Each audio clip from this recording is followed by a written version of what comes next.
My name is DeAndre Jones. This is my week 2 assignment for FT 223 Hammer 5 Pistols.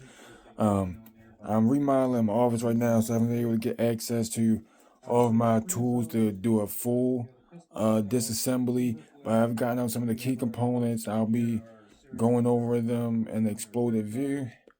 So the first part I'm gonna go over, is the slide lock lever. So this has a couple different functions, but one, like I said, it locks the slide into the frame, but it also locks the slide back.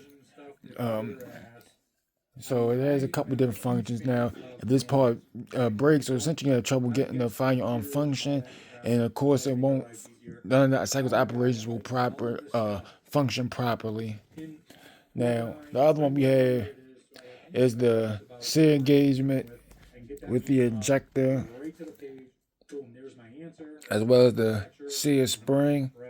Now, this plays a crucial role. This piece right here plays a crucial role in ejecting the rounds, and this other assembly plays a role in where the safety selector goes in at, and the other one interacts with the seal on the slide to engage the firing pin. So with this new part of this malfunctions, with the ejector malfunctions, we have issues ejecting rounds.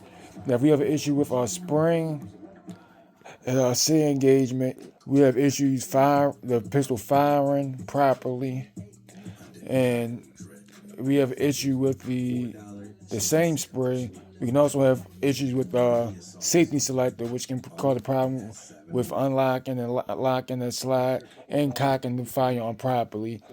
Yes, and also this piece malfunction with an issue with the firearm cocking properly. Next, we have our firing pin and a firing pin spring and the plunger.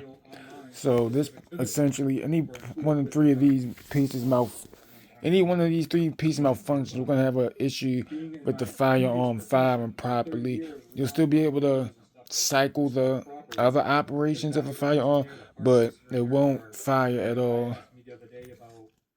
And then here we have a trigger spring that essentially allows the trigger to recoil back after being pulled. So with that, we have issue with that. We'll have issue with the hammer with the firearm firing. Same with trigger bar on the side. If that breaks, we'll have issue with the firearm firing and cocking properly. And then we have our actual safety switch, and then the piece right here is gonna be our the safety sheet, and that's what gives that audible noise when we hear the safety being enabled, when engaged and disengaged. Is that safety sheet clicking inside of the safety selected spot. I'll go ahead and get it reassembled. Show some the cycle the operation of the firearm, and once I locate the other parts and pieces, I'll try to do a more thorough breakdown of the actual trigger components and the back part of the fire control group. But I just want to get part of this assignment in for week 2. All right, so for a demonstration, I'm gonna use the dummy cartridges, 9mm dummy cartridges, to demonstrate the loading phase of cycle operations, and then we'll cycle through the rest. So the manual arm is pretty simple. You load the magazine to the firearm. Then we're gonna unlock the slide. Safety's on. Unlock the slide, lock it to the rear, so the firearm is unlocked. Point in safe direction. Then in one motion, we're gonna lock and chamber the round. Oh, pause a bit.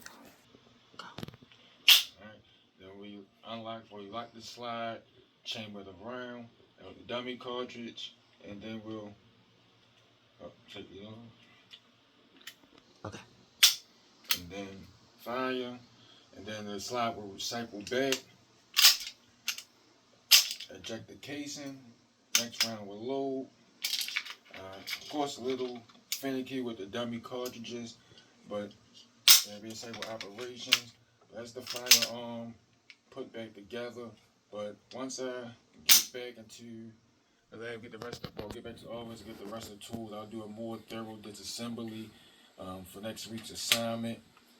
That's it for this week's Module 2 assignment.